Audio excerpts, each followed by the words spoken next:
देखो शुक्राणु की संरचना में सबसे पहले आपको ये याद रखना है कि इसके भाग कितने हैं। अगर इसका आपको चित्र याद है, मैं बार बार जोर दे रही हूँ कि हर चीज को चित्र के थ्रू समझो, ठीक है ना। तो आपको पता है शुक्राणु के कितने भाग हो गए। मेन शीर्ष, ग्रीवा या गर्दन, फिर मध्य और फिर ये क्या है, पूंछ का भाग, ठीक है। अब ये चीज देखना, अगर इसका आपने क्लासिफिकेशन कर लिया तो इसी को डिटेल में लिखना है, बस इसमें रटने वाली कोई चीज ही नहीं है। तो यहाँ पे देखो जीव द्रव्य कला, इसके चारों तरफ जो झिल्ली पाई जाती है उसको हम क्या बोलेंगे, जीव द्रव्य कला या प्रोटोप्लाज्मिक मेम्ब्रेन, ठीक है। अब ये शुक्राणु का जो शीर्ष भाग है, जो सबसे ऊपर है, वो क्या कहलाएगा, शीर्ष भाग। शीर्ष भाग में सबसे ऊपर टोपीनुमा संरचना पाई जाती है, जिसे क्या बोलते हैं, अग्रपिंडक, या इसी को हम क्या बोलते हैं, एक्रोसोम।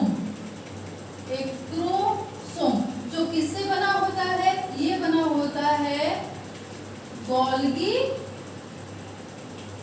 बॉडी से, ठीक है ना। बना किससे है, गोल्गी बॉडी से। कौन सा, एक्रोसोम, ठीक है। एक्रोसोम में एक एंजाइम पाया जाता है, ठीक है, जो जिसको क्या बोलते हैं, जल अपघटनी विक्रिया एंजाइम भी कहते हैं। इसका नाम क्या है, यहाँ पे लिख लेना।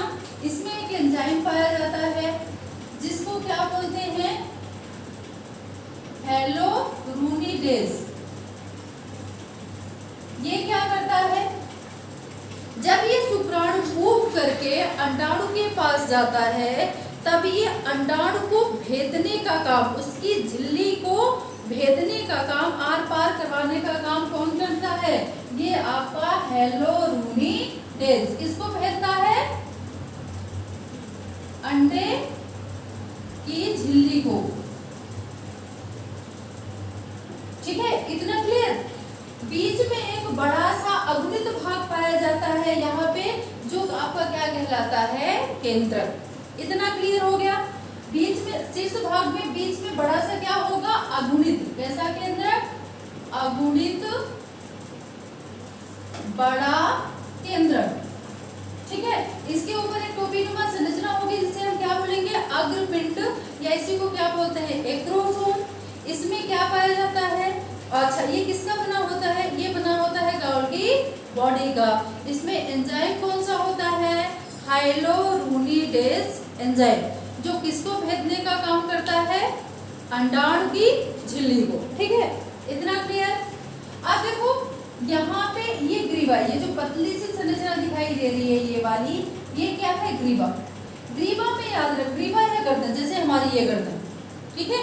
ये शीर्ष भाग हो गया खोपड़ा, जिसमें क्या है, दिमाग है ना तुम्हारे पास। फिर ये क्या हो गया, गर्दन, ठीक है। गर्दन में क्या पाए जाते हैं, दो सेंट्रियोल्स पाए जाते हैं, तारक काय बोलते हैं इनको हिंदी में। एक आपका अग्रस्त तारक काय हो गया, एक मिनट, अग्रस्त तारक काय,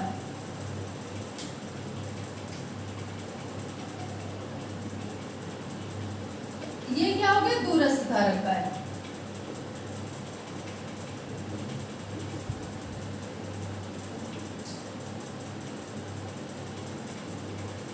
ठीक है, ये हो गया, ठीक है। ये क्या करते हैं, शुक्राणु का एक्जिल फिलामेंट बनाने का काम करते हैं, ठीक है। फिर आपका आता है मध्य भाग। मध्य भाग ये वाला, ये मेन भाग है। इसमें क्या पाया जाता है,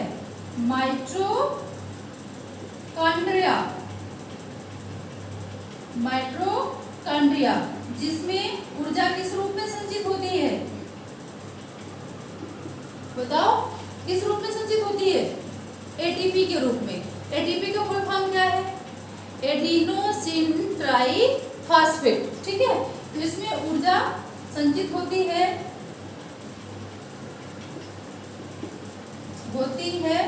एटीपी के रूप में, एटीपी, ठीक है।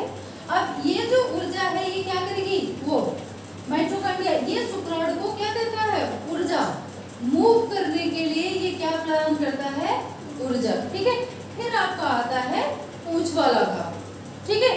जो जीव द्रव्य कला का भाग होता है, झिल्ली का भाग होता है, ये आपका क्या कहलाता है, पूंछ वाला भाग। और इसके अलावा ये क्या करता है, ये शुक्राणु के मूवमेंट में भी सहायता करता है। ठीक है, शुक्राणु इसी के थ्रू ज्यादा मूवमेंट, देखो ऊर्जा उसको कहाँ से मिल गई, माइटोकॉन्ड्रिया से। ठीक है, और गमन के लिए सहायता कौन कर देगा, इसकी पूंछ। ठीक है, तो शुक्राणु के ये 4 भाग हो गए।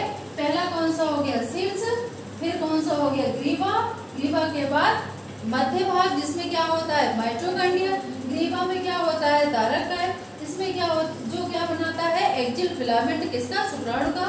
फिर आपका क्या होता है, मध्य भाग में क्या है, माइटोकॉन्ड्रिया।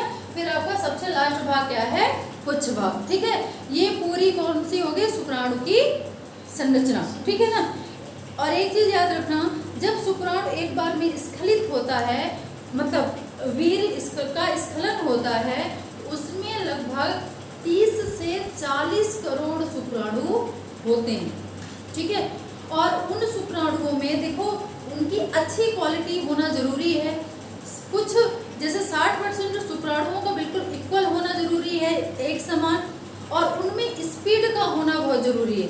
अगर वो स्पीड से अंडाणु के पास नहीं जाएंगे तब वो अंडे को विभेदित नहीं कर पाएंगे।